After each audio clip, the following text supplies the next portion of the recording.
It's time to rethink required minimum distributions. Hi, this is financial planner Sean Mullaney. Let's discuss. So this video is dropping September 13th, 2025. And I want to take us back to 8 years ago on this very date, September 13, 2017. All right. Well, if you picked up any personal finance magazine or any personal finance blog or podcast, and they started talking about RMDs, I'm telling you, they're going to talk about how bad RMDs are. Oh my goodness, RMDs bad. Isn't this terrible that you have to deal with RMDs when you turn age 70 and a half? And that's 8 years ago, a real amount of time, but certainly not a generation long. Has the world, when it comes to RMDs, changed in any way since September 13, 2017, 8 years ago, such that we might want to reconsider RMDs? Well, it has. 3 big ways. Let's talk about the first change. The first change happened initially in late 2017 and was just re-verified in 2025. And that is the significant increase in the standard deduction and the lowering of tax brackets. The 15% bracket became the 12% bracket. The 25% bracket became the 22% bracket, and so on and so forth. Well, that has big implications for RMDs. How so? Well, a higher standard deduction in retirement means less of our taxable income is actually subject to income tax, and more of it is absorbed by the higher standard deduction. Isn't that interesting? And what that means is the amount of income in our highest bracket is less and less and less because more of that income got pulled down by the higher standard deduction.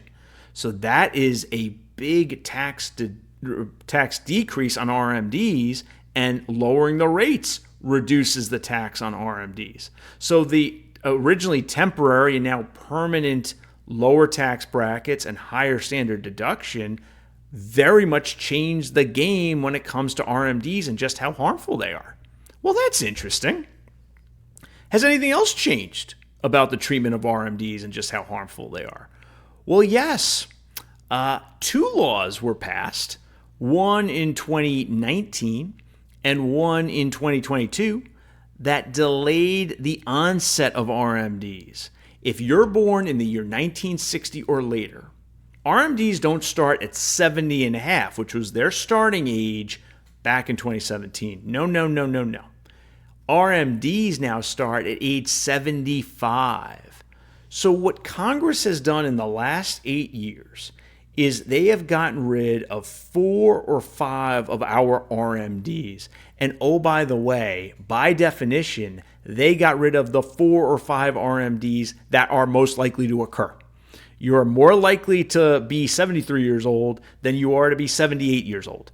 So eliminating that RMD has more value because you're more likely to have to pay it, right? So big change, right? Used to be RMDs started the year we turned 70 and a half. No more. If we're born in 1960 or later, RMDs start in the year we turn 75. RMDs now affect a lot less of our retirement because that's 4 or 5 of them that just went away. Well, that means RMDs are a lot less harmful now because the most likely RMDs, 4 or 5 of them, were stripped away. Wow. That's a big change. How many commentators have been talking about that? Okay. Well, is there anything else in the ether? Oh, yes, there is. There's a third development. And you know how we compute RMDs based on IRS tables? They're based on life expectancy.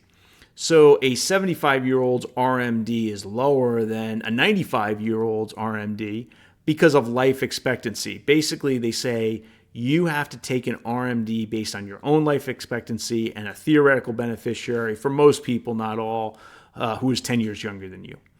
And we have to sort of determine what's their joint life expectancy. The longer it is, the lower the RMD. Well, in 2022, new tables came into effect and they extended those life expectancies. That reduced each RMD. Okay? Few people talk about that. RMDs, each RMD starting in 2022 got lower and lower. So we have had three major changes to the RMD landscape.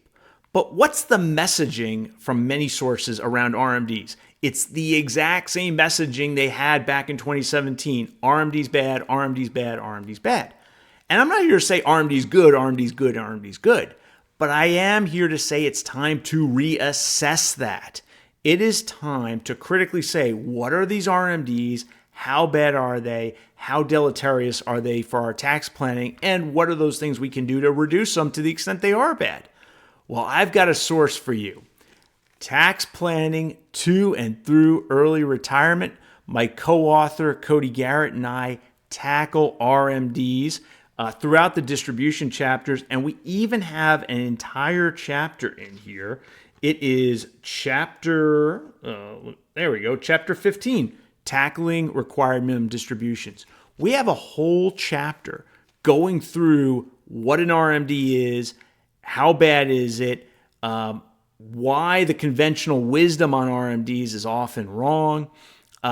Now is the time to reassess RMDs because the rules have changed so much and commentators just have not acknowledged this. So Cody and I step into the void with our new book, available on Amazon right now, shipped September 23rd, on tax planning to and through early retirement.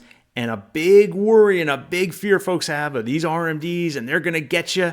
Well, we break it down and we provide mitigation tactics. So thanks so much for your support of our book, of this channel. And, I hope you enjoyed this video. If you did, please mash that like button and subscribe to the channel. I will see you next time.